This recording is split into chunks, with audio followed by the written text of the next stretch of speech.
what's up, Scott? What's up, Brian? Man, I can't believe Simons is still awake at this time. Hey, this is not Ben Stock, baby. This is Scott Simons. I'm ready to roll. I love it. I love it. Listen, gentlemen, thank you for saying yes to me. Brian Hess, how are you, man? It was good seeing you just a few days ago in Kentucky at the Grow for God conference. Brian, I hope you and your family and who you love are well. Y'all doing okay?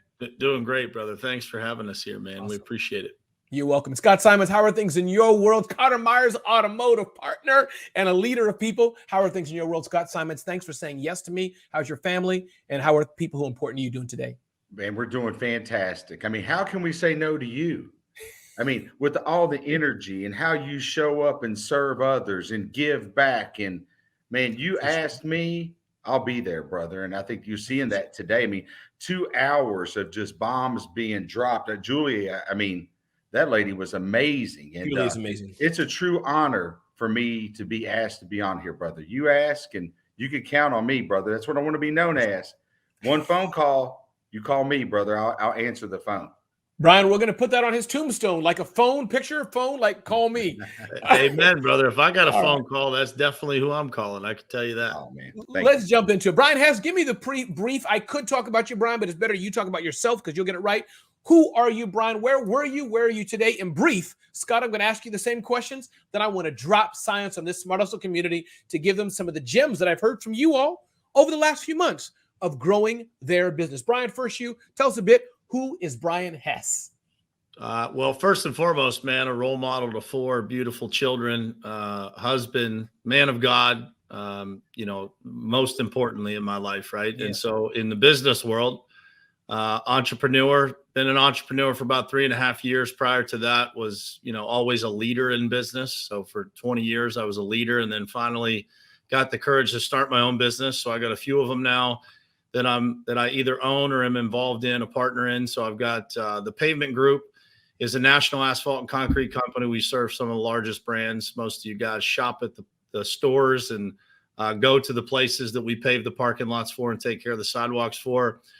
Top Contractor School, we educate several hundred contractors across the country to scale their businesses locally. Those contractors, we teach them, and then they also do some business for the Pavement Group. And then I am on the board of a digital marketing company. I was a partner in it. And then we sold that off to private equity here just about a month ago. And so now I sit on the board of an automotive digital marketing company and a construction primarily, but we serve about 13 different verticals in our digital marketing company. So do you sit home all day and watch Netflix? Is that pretty much what your day is consisting of? That's my guess. Yeah, dude. I tell you what, watching Simons is kind of like watching Netflix. So it's very similar. Yeah. I love it. Scott Simons, Carter Automotive Group, an investor, entrepreneur, so many things you do, Scott, I've learned from you. But again, give us a 1 or 2 liner of who you are, Scott, so we can get to know you a bit before we dive into our discussion, Scott. Sure. I'm a husband. I'm a father of 2 children I'm very proud of. I have the honor of working with Carter Myers Automotive Group. Everybody knows Liza Borsius, what an amazing human being I get to work with. I'm part of Breakfast with Champions. I've known Glenn Lundy since the very beginning, since we started off in that closet, went through Rise and Grind with him. I've gotten into some networks, Arate Syndicate, the Apex, and I've networked and I've gotten lucky, to be honest. I worked hard, but I've gotten lucky. You got to have some luck. Gotten in the right rooms and invested in a lot of different businesses. I talk about it all the time. Our family business is involved. I think now I'm in 24 different businesses. I'm looking forward to doing some business with Mr. Brian Hess. I got to hang out with him during this fantastic conference we just got back from. And we got to hang out. And man, I have never laughed and had so much great fellowship with amazing human beings. That's and true. I got to see you serve others. Yes. You have a servant heart, brother, and you light up. You are the energy in the room, and it's an honor for me to be here. But I'm just a common guy that refused to give up and got around the right people, man. And living a great, fulfilled life. But I have a lot more to give before it's my time. No, absolutely. I appreciate that. And Brian and Scott, we can have rapid fire. I'm going to ask a few questions. And again, we're here. I'm a tactical guy, as you all get a sense. But Scott, I'll turn to you first. One thing I know about you, Scott, it's amazing because we all pick up certain things about us. You know, Brian Hess may say, Ramon, I don't want to be called the concrete guy. Well, that may be what I heard all the time. So, you know, that's your problem, not mine. But Scott, one thing what I think about you is leading teams. I don't think about you as a car guy. In a way, I do. Ford, what is it, TRX? I do think of that, because that's part of your brand. But you like to lead people and uplift people. At Carter Myers Automotive, I picked that up. So can you talk about that a bit, Scott, to the small business owners who have their small teams? I have a small team. What are you doing right? What lessons have you learned in leading people, and why is it so important for you to do that, Scott? Yes, Ramon, that's a great question. And first, you have to care about others. There's a point in my career I was so determined to achieve my goals that I only cared about me. And I was winning in business, but Ramon, I was failing in everything else in life. I wasn't a good husband. I wasn't a good dad. I wasn't a good friend. And it struck me, you know, and it happened. And I said, wait a minute, I've got to make sure that I serve others and I find out what's important to them. One thing I'll share with you is every associate, we find out there are 3 personal and 3 professional goals. Their personal goals are first. They have to align with our core values. However, I need to know what makes them tick and why they do what they do. So when I learn that and show that I care, it enables me to manage them. It enables me to push them. I can push them a whole lot further when they know that I care than if I'm just trying to hit numbers. They're more than a number. We get to know them. If you come to our dealership, I can walk around and I can tell you a story about each person at that store. People came to visit us and they go, you really know all these people. Wow. And it's hard because we've grown so much, but I mentor, we get to know. And I think that a good leader leads by example and puts others before themselves. And then when you do that and you lead with a servant heart and work hard, we don't leave that out. Yep. We got to work hard. Then that's when the magic happens. So I love leading people. I love setting the example, and it's an honor to work at Carter Myers Automotive Group and Liza Borges. It's amazing. No, I appreciate that. I love how you uplift her every chance you get as well. Brian, respond to that. And then, Brian, I'd love to talk about your journey into entrepreneurship and what you learned that we can learn from you to avoid some of your mistakes. But first, feel free to give feedback to what Scott just talked about, leading people, and how important that could be to you, Brian. Yeah, I think, leading people is an art, man. And it's an art that you never stop learning, right? Every single time you go through an interaction, you get to know new people, you get to know different points of view, things like that.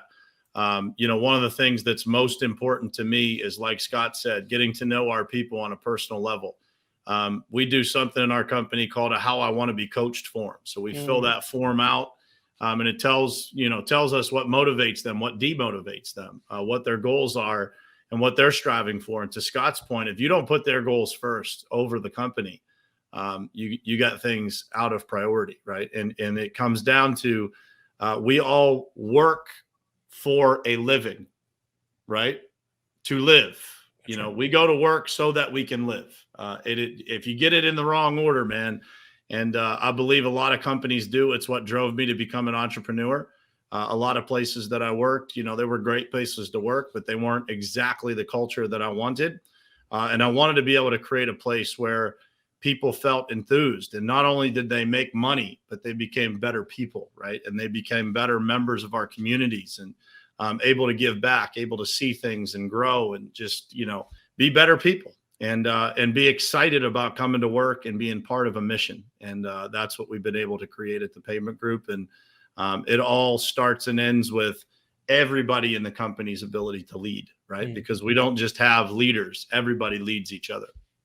Powerful for sure. And when you were starting out, Brian, any tips that you can think of that, hey, Ramon, this is something universal that I did right or you did horribly wrong, which we'd love to hear more so, but either one, right or wrong, that you can talk about that we can learn from today as you were starting your business or businesses, Brian?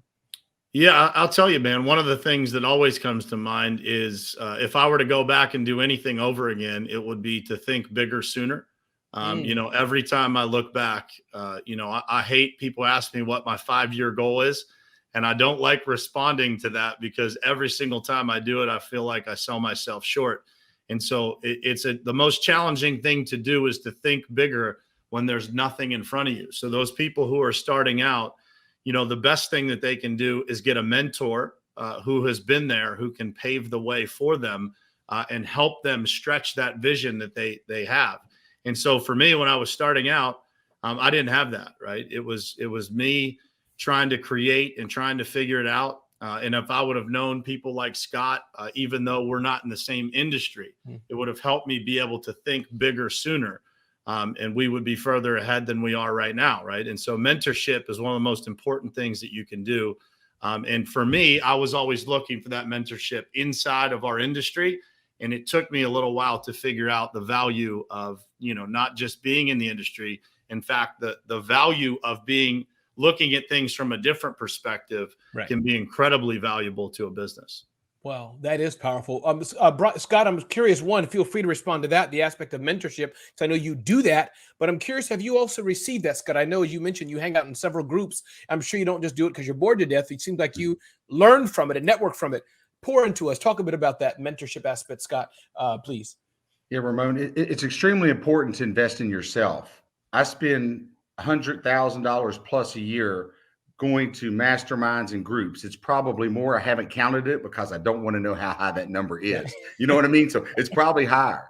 So, I'm around the Andy Frisellas, the Ed Miletts, the Grant Cardones, the Danelle Delgados, and I want them to push excellence out of me. I don't want to get stagnant. Our great friend Glenn Lundy says, we're most comfortable before we die. I don't want to get comfortable. So I put myself in uncomfortable situations. And when you get around people that are further than where you are, it's hard not to be critical of yourself. It's hard not to have, get kind of upset at yourself. I did that at first. And it's very short-term thinking. And I put myself in rooms and I listen a lot. One of my favorite pictures I have on my Facebook cover is a seat at the table with Jesse Itzler. I think Jesse Itzler is one of the best entrepreneurs out there. Jesse has won across multiple different industries. Yes. So he's sitting there with Dan Fleischman, Aaron Wagner, all these Arte people. And I'm sitting there just fixated on him. And someone captured that picture. And his whole thing is get a seat at the table. Yes. So many times we get around those people and the immature Scott would talk because I want to impress him. No, you listen, you learn, you implement, you take action. Take action. I want to learn from so many other people. Like Ramon, I'll give you a perfect example. Please. You are a servant leader. I know you don't like people, talking about you, but you're a servant leader. You showed up at Grow for God. You know what you did? You served everybody else. You cannot be in a bad mood around you. Your whole world could be falling down. And you know what? You still got that beautiful smile and that positive energy. People feed off that. You're a natural leader, leader. And I saw it in action this past weekend. So I learned something from you. I got to vibrate. I got to make sure that no matter what I'm going through, I got to be the person that has the most positivity and I have to serve. So I learned from anybody and everybody. But Ramon, if I'm sitting in the corner and I'm not engaging and I'm self-enthralled, I won't learn. I learned a lot from Brian Hess. Brian Hess and I are going to do some epic things together.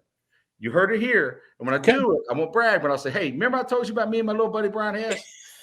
I love it. That Pittsburgh native and my West Virginia hillbilly butt, we're going to do some special things. I'm going to do some great things with you, because I'm going to get in that circle and I'm going to serve and I'm going to do whatever I need to do. You said, hey, Scott, show up to this epic event I got going on. I said, brother, first of all, I'm honored that you would ask me. 2, I'll be there at 2 a.m., 4 a.m., whatever time. I will be there to serve you because you serve others. Wow. I'm going to record that and I don't know what I'm going to do with it, Brian. I'm going to do something with it. I'm going to make it an NFT or something like that. Thank you, Scott. It's true, brother. I mean, nobody's going to say no to you ever because of how you vibrate. I mean, that's the truth. Nobody's going to say no to you. Thank you all so much. Brian, I want to turn to you and then I'll turn to you next, Brian. Criticism. We've gone to a high note serving, but Brian, I'm sure there's been time when people called you an idiot, said it didn't work, you failed. Why did you do this? You screwed up. You can take it where you want to go. But how do you deal with the low parts of life Brian, and then Scott, I'd love for you to chime in on there, because of being a small business owner, a solo business owner, our family doesn't understand us. Sometimes our wife doesn't understand us. Our husband doesn't understand us. And you all have been there, understand what I'm saying, where nobody knows the check didn't clear. Your rent's due tomorrow. So it's a big question, but I know y'all can answer it. What do you do at the low points in life, Brian Hess? Yeah, I mean, listen, I think, everybody has them, number one. I think for those people who, maybe sometimes look at the personalities that they see on social media, or the people that, seem to have it all together. Everybody has those days where everything seems to go wrong. Sure. And, when it comes to criticism specifically, as you rise the ranks, as you create success, and as you choose to be more public, with being more public comes more opinions. And, I think when you're first starting out, you have this idea that you genuinely, I think we all as human beings want everybody to like us. Right. Sure. And as you try to serve others, there's going to be opposition to that. There's going to be a lot of opinions about that. And so for me, it took me a little bit to realize that to do something great with your life, it is going to require you to face opposition. It's going to require you to have people that doubt your motives, people that have, significant opinions, uneducated opinions about everything that you're going to do. And so for me, dealing with that criticism got easier and easier as it mounted against me, if that makes sense. When it first starts, that one person that doesn't like you or that has an opinion about you, probably harder to deal with. My advice for anybody that's dealing with that one person or those two people that don't like you is get busier, because as you get busier, as you make more progress, as you're making more waves, those people kind of all blend together, and you mentioned this, but I think entrepreneurship in general puts us in a position to be misunderstood. We as entrepreneurs, we dedicate our lives to solving a problem that we see. And that's not a normal thing for most people in the world. I talked this weekend about unrealized dreams, and people that are in jobs, they have a dream, they see a problem that they want to solve. And maybe at this point in their life, they just don't have the courage to step out. Right. Hopefully everybody on this planet has that courage to go pursue that, to solve it, because that burning desire that we have inside of us as entrepreneurs to solve that problem, to connect with people, to make people's lives better by taking this problem away from them, that's what gets us going. But it's important to remember as an entrepreneur, not everybody's going to understand that, and they're not supposed to. And so don't take it personal. Focus on what you need to do and what the mission you have at hand. And all that noise just becomes, some cheers eventually, right? Oh, I like first they ask you why you're doing it, and then they ask you if they can join you, and that's usually how it works. That is true. And I thought about that doing this 5-hour event in 2020 when I launched it. A lot of people said, no, Ramon, nobody's done 5 hours. But I said, great, I'll do it. Scott, I'm going to ask you a follow-up question to what Brian said. It's probably not fair, but I do that sometimes. Scott, what if you are wrong? Brian Hess is right, the naysayers. But what do you do, Scott, at CMA? What do you do? How do you know when you should say, whoa, Brian was right. How I talked to that customer was terrible, or whatever it may be, versus this is a naysayer and I need to keep going. How do you do that, Judge Scott, to the opposite of what Brian's saying, which I know you're right, Brian, but how do you do that, Scott? A great leader is self-aware. They're very self-aware of their strengths, their weaknesses, how they impact others. And you have to be very self-aware. You have to, I've been around people before that were high producers and they were not a good culture fit and they're no longer within our company. Production wise, they were at the top. They were not self-aware. They only cared about themselves. They couldn't build a team around them. When they weren't there, things really went down. When the leader is out, how does a team perform when they're not there? That's a true mark of a leader, is in his absence or her absence, what happens? The biggest mistake and criticism that I had was I managed other people as though they were me. and I Okay. lost some really good people. Okay. I made some mistakes. That person that is no longer with me can never say, I'm sorry, can never say, I apologize, can never say, I'm wrong. I fail almost every day. I'm not afraid to admit it. I'm not afraid. The biggest mistake I made in my career, bar none, was I managed other people as though I was managing me, and I didn't understand why they didn't want the best and why they didn't want to make the most money and be at the top of the board. That's where I pivoted, and that's when I had a revelation. And I said, okay, what's important to them? Ramon, what's important to you? Brian, what's important to you? Sure. Do we have some similarities? But no, we're all on our different journeys. We got to learn the journey that individuals on and fit it within what we're trying to accomplish. Right. But Ramon, you need to know that what you're trying to accomplish is important to me. I need to know what Brian is trying to accomplish is important to me. That way, the days you feel like not doing something, I can say, hey, Brian, you know, those kids will go to college. Yeah. I know you want to max out that 529, brother. We got to get it. You know, Ramon, I know you want to impact the world. Yes. And I know probably you don't feel like getting on Clubhouse and being the highest level energy person on that app. But guess what? The only way you can impact the world is you've got to do it. Yes. And there's maybe a day that I text a message, say, hey, man, you good? You're not vibrating substantially higher than everybody else. I mean, you're higher than everybody else always, no matter what. But I mean, you're not. So I've got to find out what's important. And I manage people based on what was important to me. And that's a real, I hope if anybody listens to me tonight at all, the one thing that you take away from this is, you know, don't manage people, don't manage other people as though they are you, through you, you know, so. No, that's powerful indeed. I appreciate that. And Brian and Scott, I'd like to also talk about time management. By the way, anything you all want to jump in here, feel free. Hey, Ramon, we'll talk about something else, but there's a few things that I think will help the solo business get to the next level. Talking to Brian Hess and Scott Simons, who have built and are building successful companies. Brian, you're doing a lot of things. And again, we're all doing a lot of things, but you're multiple boards and businesses and et cetera. Scott, you're doing the same.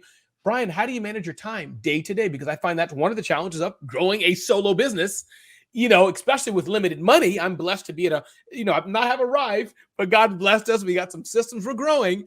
But man, especially when you're scraping by, you're trying to get to 100,000 in revenue. Manage your time is even more difficult. Brian Hess, what are you doing in that respect? Yeah, I think the first thing is you got to screw it up first. You got literally you have to. You'll never know how much you can do until you overpack your schedule, right? Until you figure out, you overwhelm yourself, and then you start to figure out how. So for me, an example of this is, I juggle a lot of things. And so I try to use ways for people to be able to book time with me that I don't have to schedule, right? So I use an app called Calendly. A lot of people use it. Well, when I first started using Calendly, I didn't block off any time. Like I just, left it wide open. That's a rookie mistake. 100%. And so I was eating Chipotle lunch, 3 minutes before the next call, cutting the first one short so that I could, shove some food in my mouth. And so I think that it is literally just, pushing the limits of that. I always use managing time like, learning how to juggle. You don't just pick up balls and start juggling 10 of them at a time, right? You have to start with 2, go to 3, go to 4. You get comfortable as you go. And so for me, taking that approach to time management has worked the best. I always steal from myself and never from my family. So if I need to do more, I need to wake up earlier. And it really comes down to just figuring out how to block that time. So for me, the different businesses that I'm a part of have different demands. And so I have different time blocks of where that time is dedicated. If that time's not needed, then I can give it to somewhere else. But making sure that you are just highly aware of how productive you are, because, a lot of people work a lot of hours, but they don't get a lot done. Yeah. And I think that it is about challenging yourself, not on the number of hours that you work, but the number of hours that you're productive. And then, what level of productivity can you get to during those hours? And how do you make that all work? And so it's a game of self-analyzation. And I think a lot of people aren't honest about their time, to be truthful. I think that, people say they don't have time, but they're just not being effective enough with their time. Yeah. No, I think you're so true on that. Scott, what are you doing with time? Again, you're a person who's doing a lot of things, flying a lot of places, managing a lot of people like Ramon pulling at you. How do you manage your time weekly, daily, monthly? What's Scott Simons doing to manage his time and still live a great life? Sit in a pool or barbecue, whatever you want to do. How do you do all that? Getting the early start most definitely helps. Yeah. I mean, I'm up at, if I'm moderating that morning on Clubhouse, I'm up at 4 a.m. If not, I'm up at 4:30 consistently. Yeah. And I have an assistant at work, which helps keep me straight. And my wife left her job that she worked for and loved for many years. And we started a family business to manage all the companies that we own. And she came to work with me. I don't have any virtual assistants. Someone sent me a message and goes, "We can't believe you responded and not a bot or not somebody else." And I'm like, no, I respond. Now, there might be a point I need to come up with some of the automated messaging and replies. But, I sit and I look at my schedule, and that Sunday afternoon, evening is when I plan my week. I try to plan it out and pack in as much as I humanly possibly can. Obviously, the car dealership, first of all, my wife comes first, my children come second, the car dealership comes third, period, the end. Then these other businesses that I'm involved in, they have to come in an additional time. They have to come in on, Saturday afternoon. But the first and foremost is I run car dealerships on a day-to-day. Now, I meet and I network and I invest in these other businesses. But, time management is extremely important. We all can sit there and say we're busy, busy, busy, busy, busy. We can get in a busy contest. Who's busier? That doesn't matter. Who's the most productive? Busy, like Brian hit it right on the head, does not mean you're productive. I know a lot of busy people that don't accomplish hardly anything. So you've got to be, you've got to set that calendar. You've got to make sure, old school pad and paper. What I use. Brian got on to me about it, told me about, some technology, kind of laughed at me. I mark it off, man. I mark it off. And then obviously I use Calendly and other things, but I'm old school. But time management, Ramon, is so important if you want to accomplish things. Because, man, think about it. Think about the summers we got left. Yeah. Think about the birthdays we got left. Think about it that way. We don't have that much time left. That's right. So if you're not where you want to be, you better get super focused and super busy in structure. You're right. Scott, Can I get an amen? Yes, amen. And talking about waking up early, you're right, Brian and Scott. I wake up now at 4:25, going back from I don't steal time from others. Why do I do that? Because as we know, the community we're in as of this today, 5 a.m. it starts. Some of us, here or there. But the point is 5 a.m. I wake up at 4:25. You know what? Because I realized when I woke up at 5, I only had time for BWC. But I wasn't reading my Bible and praying in the morning, spending time with my daughter. She's an adult, but going to work. So I have to wake up at 4:25. So I'm downstairs out of my bedroom at 4:30. That gives me 30 minutes to spend time with God. Then the rest, whatever happens. I can go to the gym and put headphones on and all that. But that time is important. So I had to do 4:25. So I hear what you're saying, Scott. Remember, multitasking, not to interrupt you, sir, but multitasking, brother. Multitasking is the key. I'm never hardly doing one thing. Hardly ever. Yeah. When I'm on Clubhouse, I'm on a Peloton. I'm on a Peloton. I'm on Clubhouse with an iPad, and then I got my iPhone, and I'm working. I'm shooting emails. I'm pedaling. The next thing you know, it's 20 miles later. And you got to multitask when it's appropriate. Sure. When it's not appropriate, put that phone down and get down to business. Brian says it all the time. Be very present with your time. Yeah. No, it's true. Brian Hess, Scott Simons. We have to do this again where we can have y'all for 5 hours, 2.5 hours each or something. I am grateful for you saying yes to me, Scott Simons and Brian Hess. I am grateful and honored.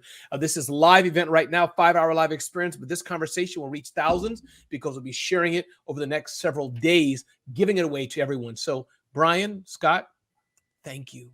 Thank you, brother. Simone, it was my pleasure. And I'll see you. Appreciate you creating this space for us, man. Thank you. You call, brother, and I'll answer.